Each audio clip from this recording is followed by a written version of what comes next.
स्वतंत्रता की 75वीं वर्षगांठ के उपलक्ष्य में मनाए गए अमृत महोत्सव में स्वतंत्रता संग्राम सेनानियों के आश्रितों को न बुलाए जाने पर स्वतंत्रता संग्राम सेनानी स्वर्गीय बाबू पारसनाथ मौर्य के पुत्र कुंवर प्रमोद चंद्र मौर्य ने नाराजगी जताई है। उन्होंने कहा है कि आजादी के अमृत महोत्सव में स्वतंत्रता संग्राम सेनानियों को न बुलाया जाना बेहद दुर्भाग्यपूर्ण है। और क्या बोले कुंवर प्रमोद चंद्र मौर्य, सुनिए।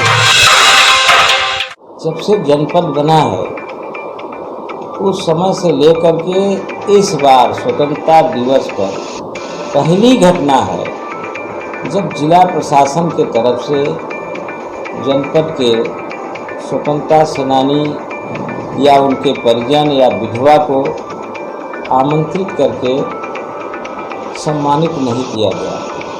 ये बहुत ही दुर्भाग्यपूर्ण बात है।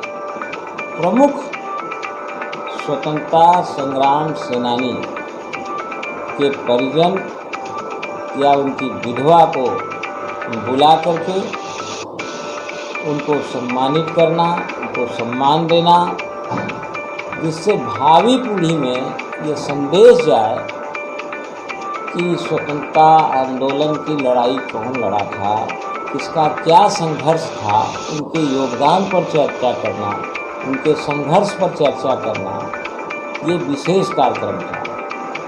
यहाँ तक कि उस गाइडलाइन में हमने ये भी देखा था कि सभी जिलाधिकारियों को निर्देश था कि स्वतंत्रता संग्राम से जुड़े हुए स्मारक पर लाइटिंग की व्यवस्था कराई जाए और पुलिस बैंड बाजा प्रतिदिन बजवाया जाए, स्पष्ट निर्देश था।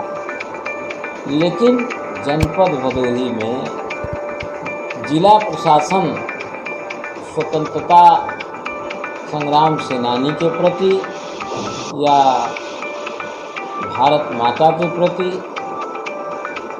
क्या संवेदनशीलता रही कि इस बार न किसी स्वतंत्रता संग्राम सेनानी को बुलाया गया, आमंत्रित किया गया, न ही सम्मानित किया गया, न उनके नाम से कोई कार्यक्रम हुआ, उनके संघर्ष के बारे में चर्चा हुआ। ये बहुत दुर्भाग्यपूर्ण स्थिति है।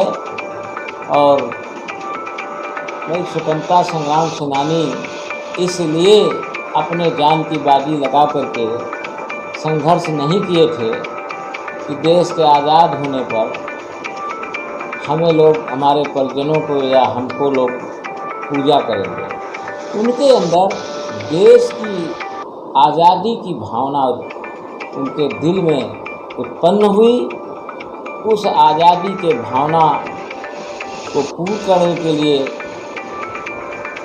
राष्ट्रपिता महात्मा गांधी के दिए हुए नारे पर करो या मरो, न मारेंगे न मानेंगे जैसे तमाम आंदोलनों पर चलते हुए नेताजी सुभाष चंद्र बोस के नारे पर कि देशवासियों हमें खून दीजिए हम आज़ादी देंगे, इनके नारों पर चल करके तमाम नौजवानों ने अपने प्राणों की आहुति दे करके अंग्रेज़ों से देश को आज़ाद कराया।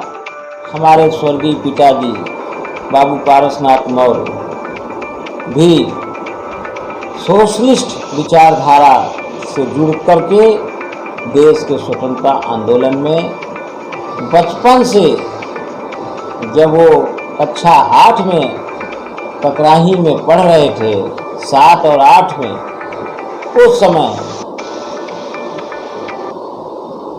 रेलवे की पटरी को उखाड़ करके सनई के खेत में गाड़ने का काम किया और तिरंगा झंडा को फहराया अंग्रेजों के दमन को देखते हुए। कई बार जेल गए और सालों साल फरारी भी व्यतीत किए। तो इसलिए ऐसे सभी स्वतंत्रता संग्राम सेनानी, चाहे अमर शहीद हों, चाहे हमारे भूतपूर्व सैनिक हों, सबके प्रति नमन करते हैं। 16 तारीख को जिलाधिकारी आरिका खौरी जी से मिलने के लिए और इस बात को बताने के लिए मैं कलेक्ट्रेट गया और 1 बजे से 4:30 बजे तक मिलने के लिए हम वहाँ वेट किए, लेकिन इसके बाद भी जिलाधिकारी महोदया मिलने से इनकार कर दिया। ये बहुत ही और दुर्भाग्यपूर्ण है, क्योंकि मैं सेनानी आश्रित भी हूँ, सामाजिक भी हूँ और राजनैतिक व्यक्ति हूँ। पिछड़ा वर्ग आयोग में मैं पूर्व में सदस्य रहा हूँ और स्वर्गीय पिताजी के संघर्ष के दिखाए हुए रास्ते पर चलने का प्रयास करता हूँ।